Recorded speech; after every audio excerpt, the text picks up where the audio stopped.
आता एक अतिशय महत्त्वाची बातमी, प्रशासनामध्ये आता मराठी भाषेचा वापर अनिवार्य करण्यात आलेला आहे।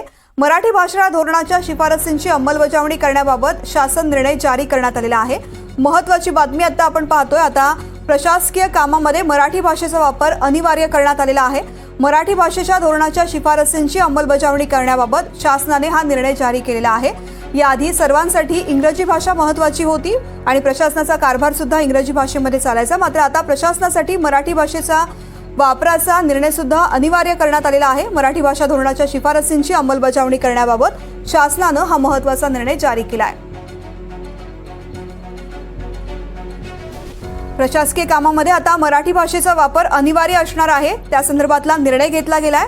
मराठी भाषा धोरणाच्या शिफारसींची अंमलबजावणी करण्याबाबत शासनाने हा निर्णय जारी केलेला आहे।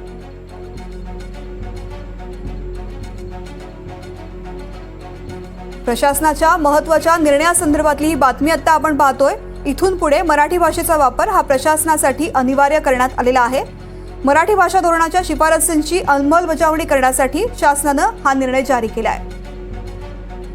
संजय तिवारी या संदर्भातली माहिती देत आहेत। संजय,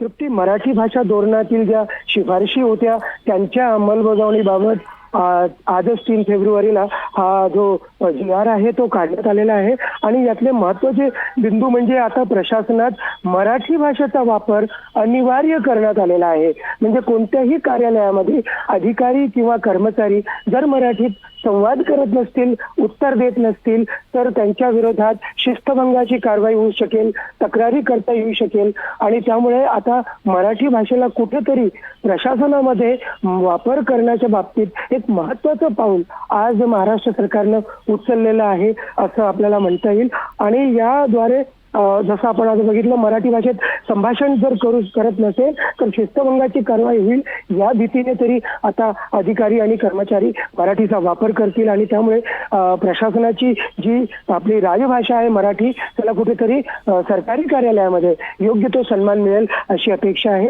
आणि याशिवाय ज्या जाहिराती असतात आणि जी त्याच्यामध्ये मराठीचा वापर झाला पाहिजे, अनिवार्य रीतीने झाला पाहिजे असं सांगण्यात आलेलं आहे। याशिवाय GR मध्ये एक महत्त्वाचा मुद्दा नोंदवण्यात आलेला आहे की जी मराठी नावं आहेत वेगवेगळ्या कंपन्यांची जी शासन अंगीकृत आहेत किंवा शासकीय आणि निमशासकीय आस्थापनांची, महामंडळांची जी मराठी नावं आहेत तीच मराठी नावं केली जातील आणि इंग्रजीमध्ये त्याचं भाषांतर न करता रोमन भाषेत त्यांचं लिप्यंतर करण्यात येईल। हा एक महत्त्वाचा विषय याच्यात झालेला आहे। त्यामुळे आता जसं विदर्भ इरिगेशन डेव्हलपमेंट कॉर्पोरेशन म्हणतो तर त्याऐवजी सिंचन महामंडळ असं म्हणता येईल आणि तेच आता रूढ होईल।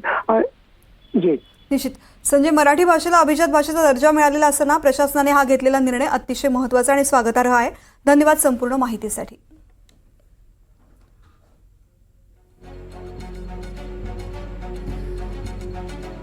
तर प्रशासनाने आता मराठी भाषेचा वापर प्रशासकीय कामामध्ये अनिवार्य केलेला आहे, त्यामुळे इथून पुढे प्रत्येक काम हे मराठी भाषेमध्ये होणार आहे आणि प्रत्येक कार्यालयामध्ये सुद्धा मराठी भाषा, संवादाची भाषा अनिवार्य करण्यात आलेली आहे।